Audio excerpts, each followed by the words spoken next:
and they won't. It is paramount to understand that success of this ceasefire will come when all aspects of it are upheld. Unfortunately, for weeks now, as I've continued to say over and over again, Hamas has violated the ceasefire. On Wednesday, IDF soldiers operating in eastern Rafah were attacked by several terrorists who emerged from underground terror infrastructure. Now, the encounter left 5 IDF soldiers injured, including 1 combat soldier in serious condition. The IDF acted to fight off this ceasefire violation by Hamas and struck a Hamas terrorist using precise intelligence. Prime Minister Netanyahu sent his wishes for a speedy recovery to our heroic soldiers who were wounded in that clash. And the Prime Minister emphasized that Israel's policy is clear. Israel will not tolerate the harming of IDF soldiers and will respond accordingly. Next, as mentioned yesterday, Israel had a positive meeting with the Lebanese government and economic officials. At the direction of Prime Minister Netanyahu and as part of the ongoing security and dialogue between the United States, Israel, and Lebanon, the deputy head of the Foreign Policy Division at the National Security Council held a meeting in Lebanon with President Trump's advisor on the issue of Lebanon and with other relevant Lebanese civilian representatives. The meeting took place in a good atmosphere, and it was agreed that ideas would be formulated to advance possible economic cooperation between Israel and Lebanon, a historic development. Israel clarified that Hezbollah is required to disarm, regardless of the advancements of economic cooperation. Now, both sides agreed to hold a follow-up discussion. And also, in that New York Times interview last night, Prime Minister Netanyahu said the following about further cutting off Iran's terror axis with successful operations targeting the head of the snake, while also working with our neighbors together to confront our mutual enemies. Take a listen. We removed this threat of nuclear annihilation that could have happened within a year. Iran, within a year, within 6 months, could have had its first atomic bomb. And they would have no compunction about throwing it at Israel. And where do you think Iran is right now on that? Well, I think we pushed them back a lot, Andrew. How far?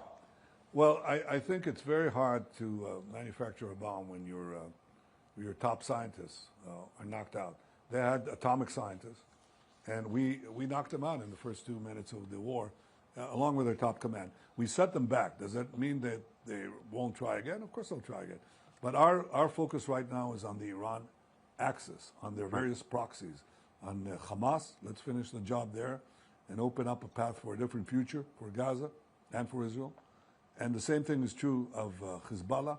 I mean, we opened up the possibility of a change in Lebanon. I think it's also up to the people of Lebanon to seize the future of their own country.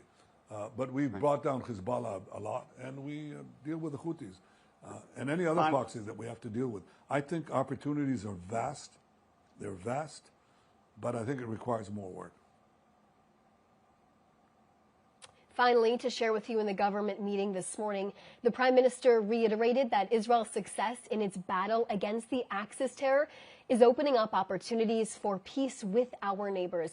He lauded Israel's strong and stable economy, where investments continue to flow and will do so in the future. The stock market is breaking records, and the shekel has strengthened. Interest rates have also dropped, and unemployment is at an all-time low. And just keep in mind, this all happened over the course of 2 years of war on several fronts. I can also share with you today, Prime Minister Netanyahu will be welcoming the German Chancellor on Sunday. Here at the Prime Minister's office, a joint press conference will also be held in the afternoon. I'll take a few questions right now. Joel Pollack from California Post. Can you comment on a protest yesterday in LA that targeted a Jewish community meeting at the Wilshire Boulevard Temple to discuss physical security with Israeli officials? I do not have any information on this, Joel, but I can look into it. Second question, can you comment on the challenge of negotiating with Lebanon while also carrying out airstrikes on Hezbollah? Like I reiterated inside of that briefing, I discussed that Israel will continue to defend itself, and Hezbollah is required to disarm regardless of conversations that take place. And the state of Israel will continue to insist on the full enforcement of the ceasefire in Lebanon to ensure that this terror group is completely cut off. They're not rearming, that there's no threat to the state of Israel, its citizens, and our security forces as well. 3, Prime Minister Netanyahu said he's willing to come to New York. Is there a visit planned, and what would Israel do to prevent the Prime Minister's threatened arrest by Mayor-elect Mamdani? He had an interview yesterday with the New York Times, and he spoke a little bit about that. You can take a listen to it there. Steve Shear from Reuters. Given the political environment and political infighting within the coalition, how much effort is Netanyahu putting into passing the 2026 budget to ensure the government does not collapse by the end of March? Could not passing the budget be used to call for new elections? Well, the Prime Minister is a beyond strong leader, and he is pushing his agenda forward. We also released a statement on this as well from the government meeting this morning. You can take a look at that. Thomas Helm from The National, could you give more details about what was discussed in yesterday's talks between Israel and Lebanese representatives? What I can share with you is what I have already said in this briefing, in addition to yesterday, that these conversations did take place. They were historic, and Israel is working to create peace with its neighbors. This is what the Prime Minister has consistently said and will continue to say as we work to cut off our mutual enemies of these terror organizations, these Iranian proxies, Hezbollah, Hamas, the Houthis, and so on and so forth. And we will continue to protect Israel. Teresa, Forum Daily News, can you clarify what other conditions Israel considers necessary before reopening Gaza's main crossing and how today's transfer of remains factors into that decision?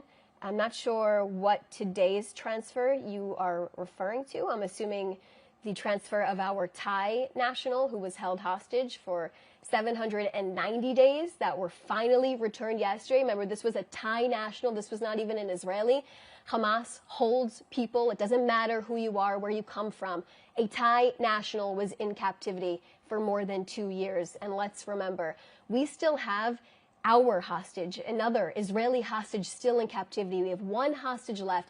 Hamas made an agreement at the beginning of this, more than 50 days ago now, that they would be releasing all 48 of our hostages within 72 hours. I'm standing up here more than 50 days since that agreement was made, and we still have one hostage in captivity. It's unacceptable. It is a violation of the agreement. They made a commitment. It is expected that that is to be upheld.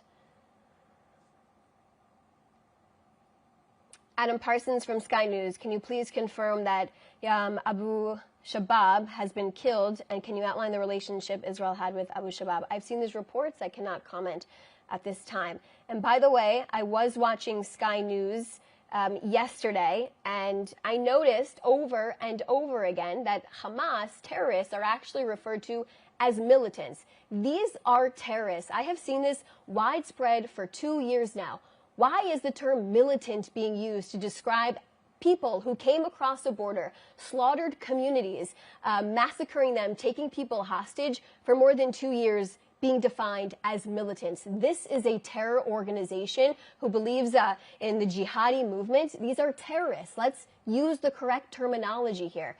We have seen it over and over again. Sky News has used it once again, nearly for 2 years, in addition to the BBC and so many other organizations. I read your outlets on a daily basis, and I would prefer, including the entire rest of the world who believes in democracy, to not see the word militant being used to describe an actual terrorist.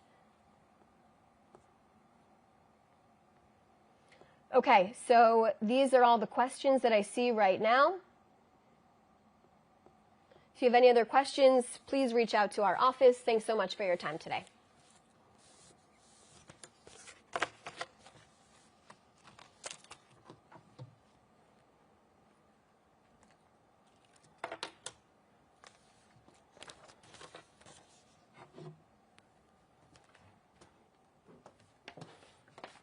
You missed